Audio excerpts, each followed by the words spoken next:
This is Hard Pass, an analysis of press coverage of the top political story of the day.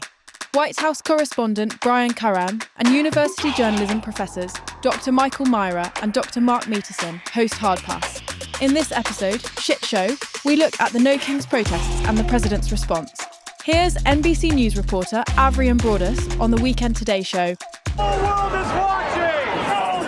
No Kings! From coast to coast,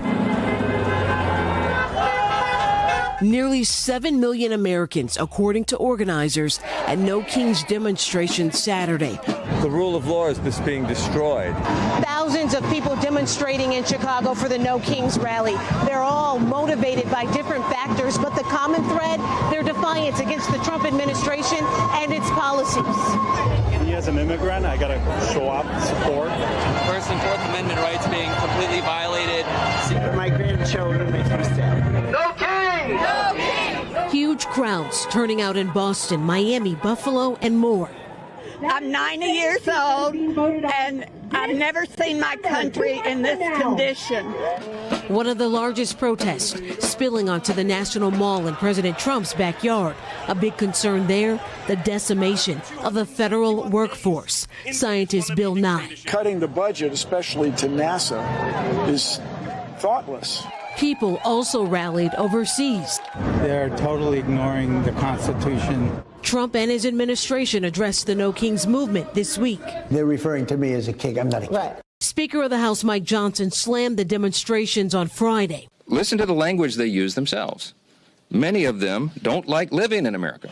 Saturday, we heard the opposite. We love America! We love America! Thousands of protesters sending a message to the president. No Kings here. No Kings! No Kings! And here in Chicago and across the country, we heard and saw people chanting USA. Meanwhile, Chicago police say there were no arrests here in the city linked to those No Kings demonstrations. But across the country, at least 15 people were arrested when it comes to those No Kings rallies. Online, the White House is also weighing in, posting this image late last night of President Trump and Vice President J.D. Vance wearing a crown, I should say, with Democratic leaders wearing a sombrero with the caption, "We're built different. Have a good night, everyone." Now, these images capture some of the concerns, even though they are fake, but they capture some of the concerns fueling this No Kings movement. I'm Mark Meterson, journalism PhD and assistant professor of electronic media at Texas State University. Welcome to Hard Pass. With me, as always, Dr. Michael Myra, journalism PhD, assistant professor of communications at the University of Wisconsin-Milwaukee. Michael, I won't mention the Brewers anymore. So how about them Lions? You could mention the Brewers are about as powerful as the Amazon web servers today. Everything was down here on Monday all over our university. All right. So the Amazon bats are not hitting as well then, I guess. Just as bad. It's like they're facing Shohei Ohtani in a decisive game. Also, White House correspondent Brian Karam. Brian, what would you like to talk about today? Anything going on in your world or in this world? Hell if I know. That's the kind of day I'm having. What can I tell you? That's every 5 minutes they're blowing up the White House. Well, actually, they're just plowing it under the East Wing after they said they wouldn't. Donald Trump has gone nuts. They're going nuts on Capitol Hill. You know, typical day, chaos in a blender. How about you, Mark? Same old. Yeah. So the organization that scheduled and promoted the weekend rallies is called No Kings. This is the second event they planned since the inauguration of President Trump in January.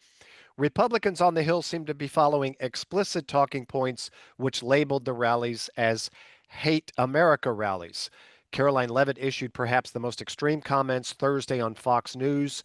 Leavitt said, quote, "The Democratic Party's main constituency are made up of Hamas terrorists, illegal aliens, and violent criminals," end quote. Gentlemen, after the murder of Charlie Kirk, there was a call from the right, quote, "to tone down the rhetoric."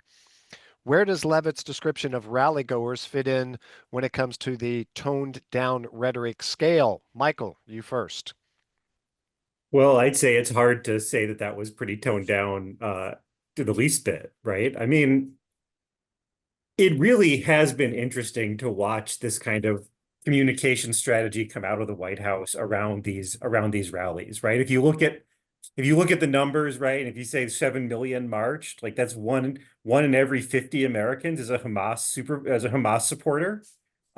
Seems like Hamas has a much larger constituency than anyone had imagined. If that's the case, it's overheated. It's not really designed to convince anybody. I think we need to understand that a lot of the rhetoric that we see right now, I think coming from the White House, is really about keeping their own people on side. The numbers on what's happening are diminishing, right? It means if 60, the latest AP poll had 61% job disapproval. There's no way for that not to include some people who voted for Trump and are maybe not happy with what he's doing. So when I look at that rhetoric, it's not designed to convince anybody who's not inclined to be convinced, I believe. Brian, your thoughts? Well, I think we should not. I think reporters should do better. Reporting on this is nuts. Donald Trump's people are not professional. That was a childlike rant. Hakeem Jeffries responded to it, telling her she was unhinged, which was just the fuel she needed for the fire. We added our own fuel to the fire by continually reporting on something that means nothing.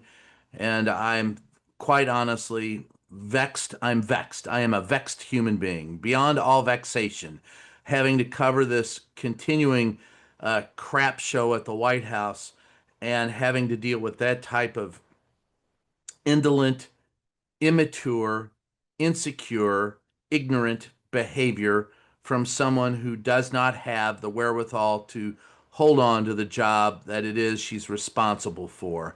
I would remind everyone that there was a time when the White House press secretary thought that their job was to inform the public on behalf of the president.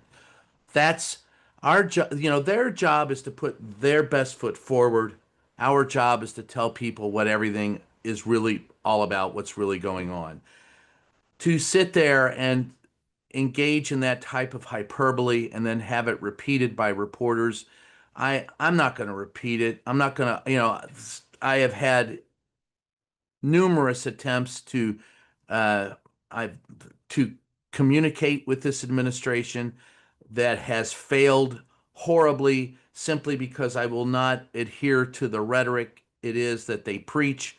And so for me, this entire episode is indicative of how dysfunctional our republic has become and how stupid most reporters are. But other than that, everything's great. And we talked about last week the edict coming out of the Pentagon and the Secretary of Defense. Good news is, I think, for most people who believe in journalism as we do, that those reporters didn't seem to, or at least most of them didn't seem to follow along. Brian, any chance that something similar could happen in the White House press corps? No, not a chance in hell, because Pentagon reporters are far more. You take a look at the experienced people in the Pentagon, they're far more experienced than the people in the White House. The White House Correspondents Association has already bent over and kissed its own buttocks in an attempt to placate Donald Trump.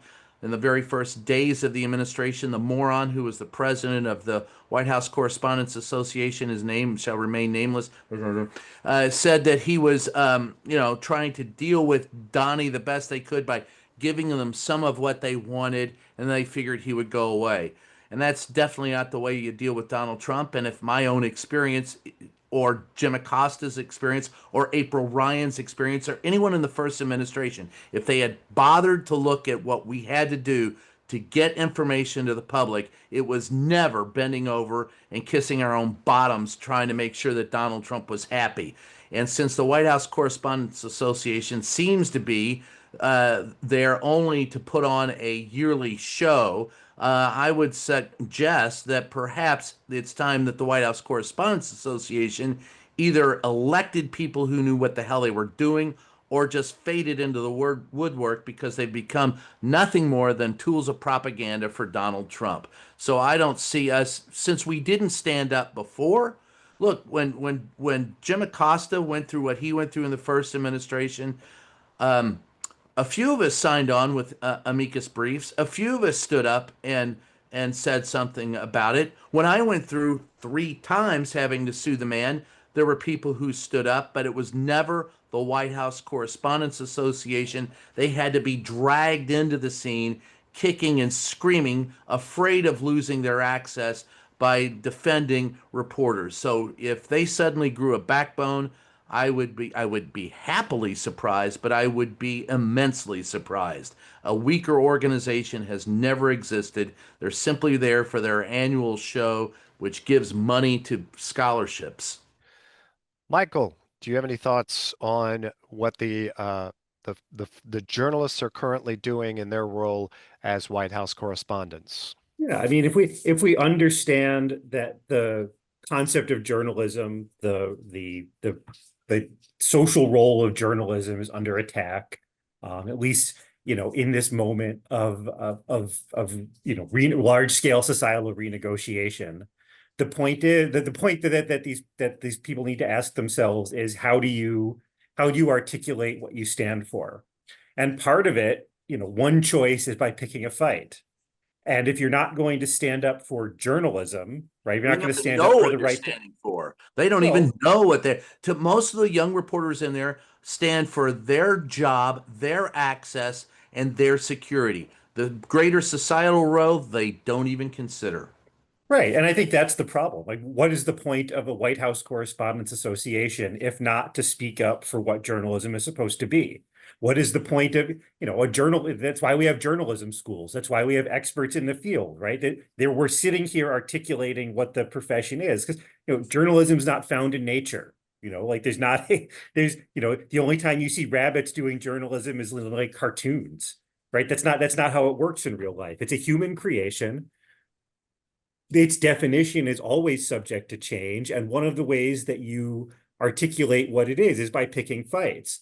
I think Donald Trump knows this. Donald Trump knows that if you pick a fight, even if you lose the fight, you can articulate who you are and what you believe in. And people are going to see that and they're going to react to it positively. More likely to react to it positively if you're at least articulating who you are and what you believe and being unapologetic about it. And in this case, the White House press corps is unwilling to do that. And I don't know if maybe it's to preserve access, maybe it's a belief that that's where their value lies. But honestly, like, you don't really need any special access to have somebody come in and say your mom to press requests, which I saw going around from. Yeah, that was from a both friend of mine, Silvio Date. Let me tell you that particular thing that pisses me off. Now, I get ghosted a lot by the White House these days, and it's damn hard for me to even get in there with my hard pass, although it shouldn't be. April Ryan has said that she has to go through special preambulations to get back into the White House. Look, folks, if you're not going to stand up for what you're there for, don't go. I got news for you. Go get a job laying bricks. You're better off doing that. I saw down the street that a 7-Eleven is looking for someone. Go there. Because your job, if you're going to be in that White House, is to stand up and be counted on the side of the public. You're not there for yours. I always go, here I go. I'm going to quote Ben Bagdikian again. He said, never forget your obligation is to the people. It's not at heart to those who pay you, to your editor, to your sources, to your friends, or to the advancement of your career. It's to the public. And everyone in there now is scared about losing their job, losing access, and being treated meanly by the White House. You're right, Michael, about one thing. Donald Trump appreciates a fight. And that's one of the reasons why he would call on me in the White House. He knew I was going to fight him. He kind of liked it. So in a weird way, he likes someone to, and it's also the process. You're absolutely right. Donald Trump doesn't believe you can actually lose a fight. The only fight you lose is the one you don't take. And this is a fight that has to be met head on. So when the PEP secretary is in the White House preaching her nonsense, where are the people going, wait a minute, this is BS. wait a minute, hold up. I mean, I did it. I'm not the first to do it. It's Sam Donaldson, Helen Thomas. That was where I was brought up and raised. That was, those were my mentors. Who are you going to have as mentors today? Some moron who's dating Marjorie Taylor Greene? Oh, Mr. President, I was walking down the street and I saw rainbows. What are you going to do about that? I mean, what the hell? If you don't know what it is, why you're there, if you don't know how to do the job, get the hell out, because there are real people, real issues, and you need to do this job, and we're not doing it. Yeah, I think there's a lot of people who are trying to think, they think it's strategic thinking, right? And they're basically saying if there's a fight the White House wants, we should avoid that fight because the White House wants it.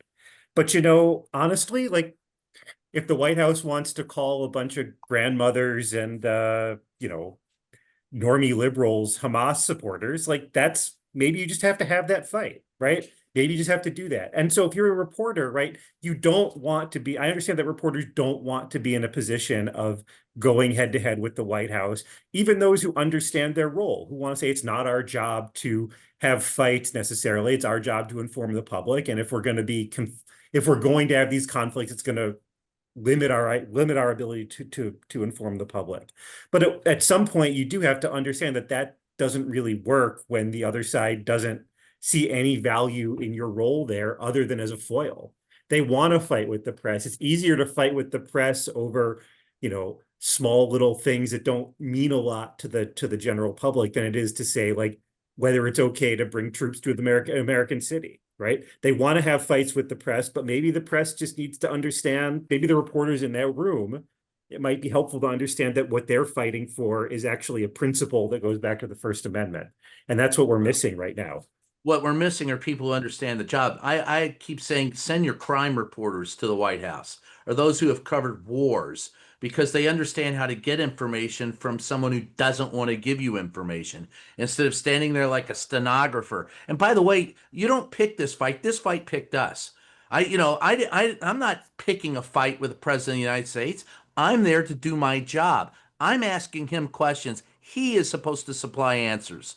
That's the job. Now, if he wants to pick a fight and call me fake news, I'm here all day. Let's go. Let's go. All day long. But God damn it, I'm not here to start a fight. I'm here to get questions answered. And if you can't do that, then you have compromised the First Amendment, and your job, therefore, is the fight. They called the ball. We have to step up. And I'll be damned if I'm going to bend over for this guy. I mean, at some point, you just if you're going to say that the First Amendment matters, if you're going to say that the role of the press matters, if you're going to say that the people need representatives in these spaces, then we need our representatives to fight for those roles. I mean, I think if you think about the No Kings protests, like why are there so many people out there? It's because they don't feel like their leaders or their representatives in Washington are fighting for them. And the Democrats don't get that either. Right. Well, that's just, they don't want to have the fights either. And this is the other part, is that sometimes it is a strategic necessity to draw lines, to pick fights, even if you're not going to win the fight, to tell people what you believe in and show them that you're willing to fight for it. And that's something that I think the Democratic leadership, it's accommodationist, right? They're trying to sort of get on to the next thing. But ultimately, at some point, their voters are telling them that they have to stand up. And that's the only reason why the shutdown is actually going on in some ways, that the Senate hasn't given up yet. So circling back to the rallies, I observed the rally in my small Texas town. It was well attended, and everyone was quite friendly. There were donuts and there were the freezer pops, which was really nice. There was a person in a blow-up frog. I was in LA, so there was a lot of weed, but go ahead. Oh, okay. I was in New York. I got to walk next to a guy in a blow-up hippo costume. Speaking of costumes, I saw a blow-up frog costume, a blow-up unicorn, and a blow-up anglerfish costume. I'm not sure about the choice of costume of the anglerfish. It almost felt to me like all the other blow-up costumes were sold out, and this one was one that was left that you could get overnight, and so, that's the one they got. So we're trying to cover a few things today. Before we talk more about what Carolyn Levitt was saying, let's talk about this meme from Mr. Trump as a response to the weekend rallies. Here's a story from a news site called NewsX Live. Roll it. We are shifting focus now. US President Donald Trump has shared an AI-generated video showing him piloting a fighter jet painted with the words King Trump and dumping mud on the No Kings protesters at what appeared to be Times Square. The 19-second clip shared on Truth Social also showed American social media influencer Harry Sisson being targeted. Reportedly, the No Kings protest drew nearly 7 million participants across more than 2,700 cities and towns in the United States. Police reported the rallies were largely peaceful, with no incidents or arrests. Despite the mounting opposition, the White House has shared an image of Trump wearing the emperor's crown as protests continue amid heightened political tension in the U.S. The story notes that Mr. Trump, who was wearing a crown and dropping what they said was mud on protesters. I don't believe the intention was that the plane was dropping mud. But in 1856, Representative Preston Brooks famously beat Senator Charles Sumner with a cane on the Senate floor because of Sumner's... I wasn't there. I'm old, but I'm not that old. You covered a lot of White Houses. You weren't at that one? Yeah, I missed that one. Okay. It was because of Sumner's anti-slavery speech. This event is often cited when people are talking about the nature of relations in Congress, and they question those and talk about how things are polarized. But that was politician on politician violence. In the meme, the president is dropping feces on the American people. Gentlemen, continuing our theme of political rhetoric, where are we in the nature of our political communications that the President of the United States is posting this AI-generated video? Brian. Well, first of all, let's clear up any concept of the fact that that was mud. House Speaker Blowhard McPhee, whom I can't even say his name, Michael Johnson. Anyway, so the House Speaker stood up in the House today and defended it as dropping poop on protesters and said it was satire. And the president likes to use a sense of humor to make his point.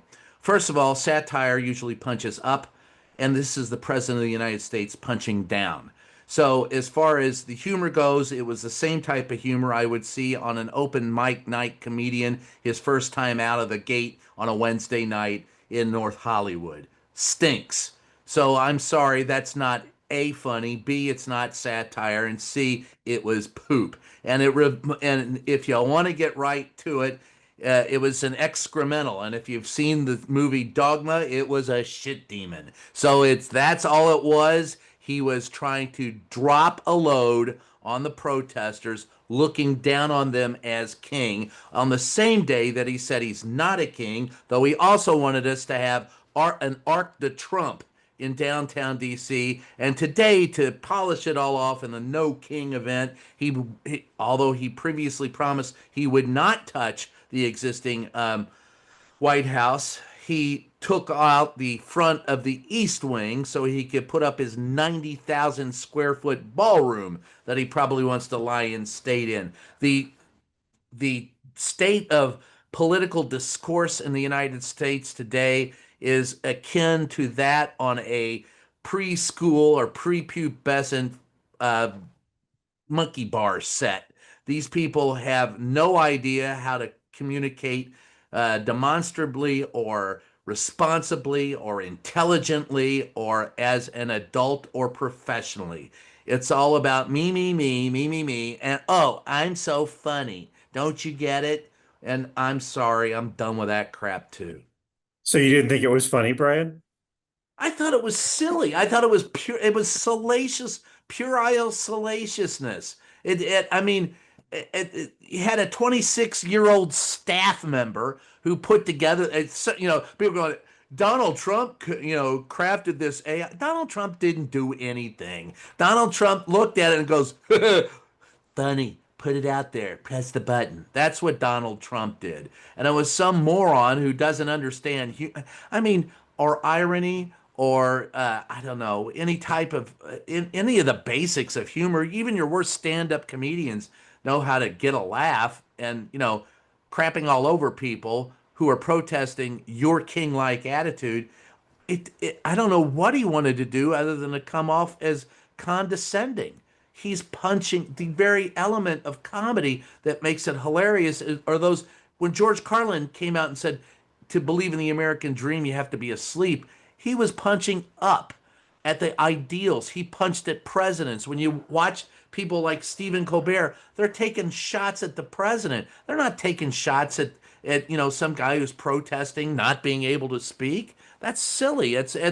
I mean, it's almost like watching Hitler go, look at these Jews are so upset I'm killing them. Here, let's put a few more in the oven. I'm sorry. To me, that's what it looks like. It just looks like someone who is proud of the fact that he's an asshole, and he's going to let everybody know he's an asshole. We know, Donnie, you're an asshole. It's not up for not up for debate.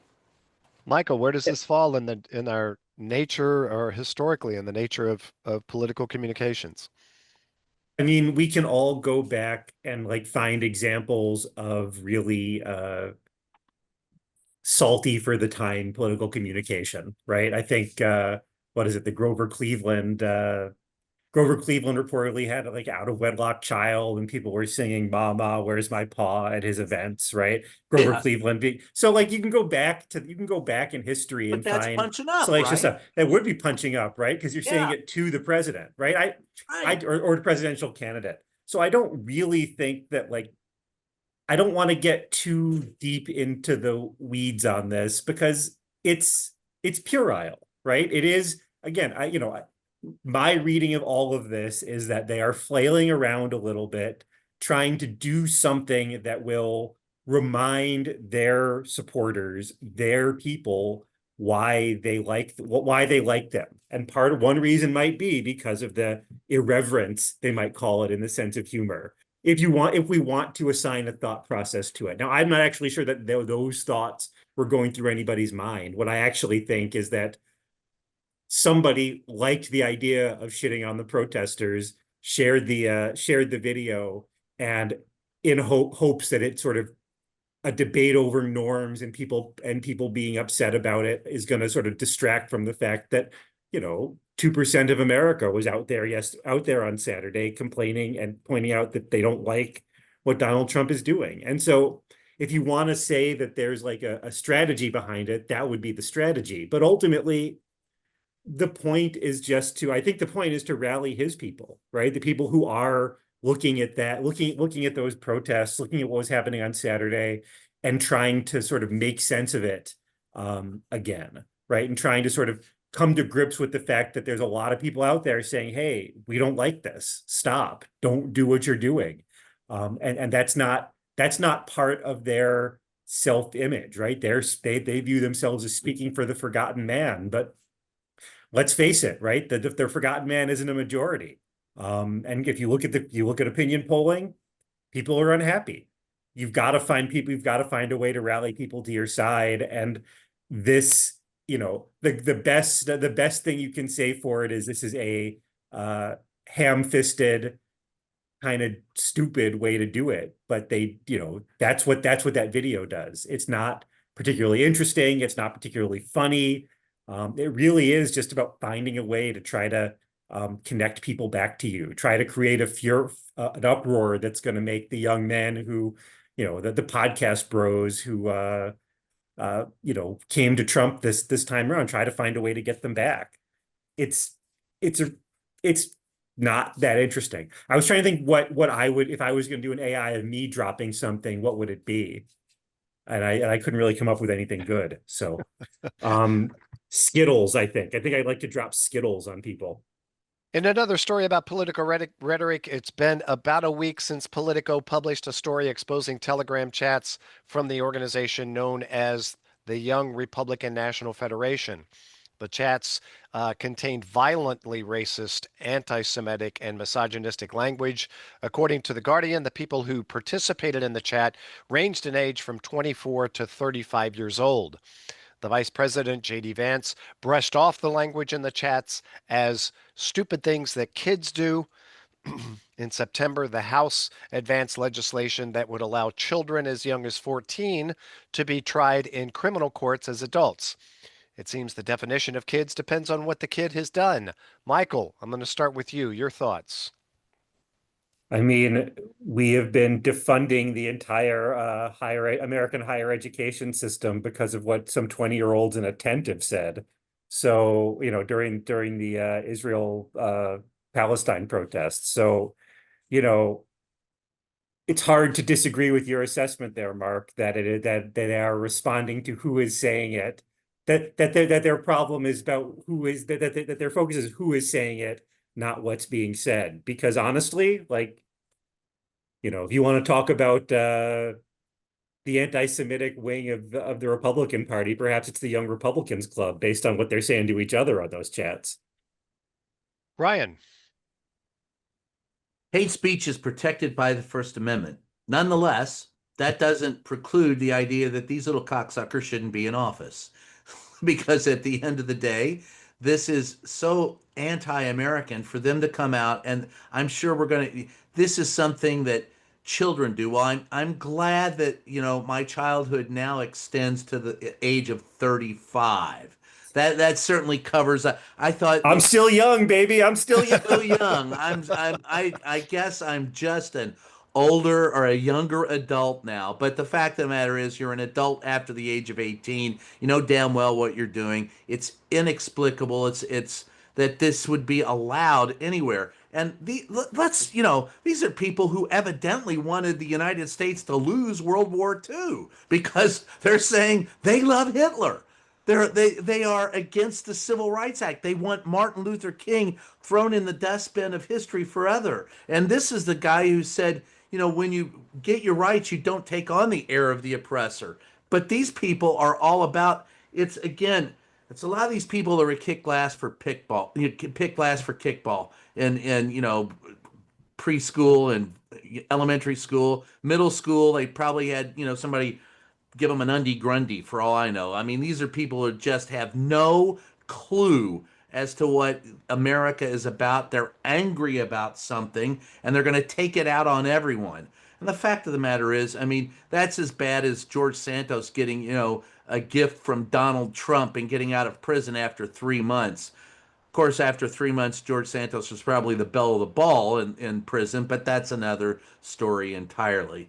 But nonetheless, it shows you. I mean, next thing you know, what are we going to have? I don't know, swastikas in Republican offices on. Oh, wait a minute, we do have that. So that was an optical illusion. Yeah, there's an investigation. There's an investigation into that, how that thing ended up there. I know who that was, and there's no optical illusion and there's no investigation. There are plenty of open Donald Trump. I'll get, at 20, 30 years from now, somebody's going to look back and go, gee, thanks, Donald Trump. You put it all out in the open where all these Nazis came out of the woodwork. We suspected they were, but by God, Donald Trump was a hero because he exposed all of them for the Nazis that they were. And all of them will be swept away in the dustbin of history, including right, it's like the bizarro QAnon, right? Where the QAnon theory is that Donald Trump is like the white hat who was in with the pedophiles to expose them. Apparently, he's also going to be the white hat person who was in with the Nazis, get all the Nazis to expose themselves, right? That's we can all thank Donald Trump for that. They're all coming out now. And that goes, again, guys, that goes by, you were talking about the education system being destroyed, but the education system, I mean, not to even understand what the history of the United States is about and our stand against fascism. I get emails from Donald Trump every day about join my anti-communist crusade. What the hell is he talking about? Well, he doesn't even know what a communist is. Meanwhile, he's going, Antifa is a terrorist organization. Anti-fascism is so what are you for fascism? It doesn't. Not only is it a bizarro world, there are no shared realities anymore, and that again is part of the problem of my a way of making a living. I mean, my career has been based on providing vetted factual information to people, and we don't do that anymore. That fabric of reality, I have maintained there really isn't anything. There's no such thing as subjectivity. Objectivity. Objectivity is subjective, but you can provide vetted factual information and journalism should be the application of the scientific method to communication. So you test out with the facts that you have, you present those facts. When other facts come in that show that a story has progressed or changed, you present those too without shame and apologies. All right, this is what we had 24 hours ago. We have now found out that this is that, and do it shamelessly. There's no reason to hide what it is that we do. Just do it openly and honestly. But we don't do that. And therefore, we get uppity and get upset. Oh, that wasn't a mistake. And so you have an entire group of people that have developed what they call alternate facts to reality, and it's destroying the very fabric of reality. For Donald Trump to come out and say that, Antifa is a terrorist organization, or it's okay to be a racist, or it's okay to be a member of the KKK. That's not, or that, the violence, what violence was there in the No Kings rally, right? There was violence on January 6th. That was a Hate America tour, not what we saw this past weekend. So until we clean up our own act and bring back the idea of presenting vetted factual information and using the scientific method to do it, we're forever screwed. Yeah, I mean, I feel a little bit of sympathy for people who are trying to cover this White House, to the extent that when somebody is basically saying that I am attacking all the pink elephants in this room, and not the inflatable pink elephants who are out marching this weekend, but like that they basically, Antifa is not a real thing. Right. Yeah. Like, as an There's organization, no pink elephants in the room. You're telling me I'm looking in the room going, where in the hell are you looking? Because to be in that White House, to hear that stuff coming from them every day, it's like, what in the hell are you talking about? Right. This vision of Antifa that they are campaigning against literally doesn't exist. Right. Like, but there probably are groups that call themselves, Portland Antifa or whatever. Right. Like, that's a real thing. But the idea that there's some like big shadowy network. Listen, like, I'm not a leftist. Right. I some of my best friends are leftists, though, and they don't say it's a real thing. I know a few leftists. Yeah, I'm just a normie lib, but they say that it's not a real thing, right? There's not some shadowy network of people funding protests, right? It's an entirely made up thing. So if somebody wants to say we're going to declare we're gonna put all the resources of the U.S. government to take on something that I made up, the poop monster from Dogma, and to go back to it, right? Like, what am I gonna like? How do you cover that? How do you cover a White House that has declared its number one priority getting rid of something imaginary? We need to know that that's what they're saying, that that's what they believe, that that's what they're putting their resources behind. But how do you cover that?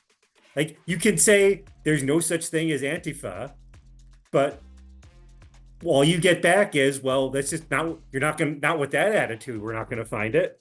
Right? That's what it is. And it's a challenge when you literally are dealing with people who have made the number one priority of federal law enforcement finding the tooth fairy. And Brian was talking about styles of comedy. I'm going to go with the pun. Perhaps the number one priority based on the president's meme is number 2. All right. Yes. Get his ass. Actually, that's never mind. That a little too it's a little too close to home. There's a George Carlin joke in there I won't make, but I remember it. All right, guys, I think we're going to end it there. It's certainly hard to try to stay informed with everything that is happening in our world at this particular moment. We'd like to help you have a better understanding of at least some of those things. My hope is that Brian, Michael, and I accomplish this. And now our answer to No Kings, our queen, Fiona. Yes, queen. Thank you, guys. To the listeners, as always, hit the like and subscribe. Until we meet again on another edition of Hard Pass, please be careful, be nice, and be well.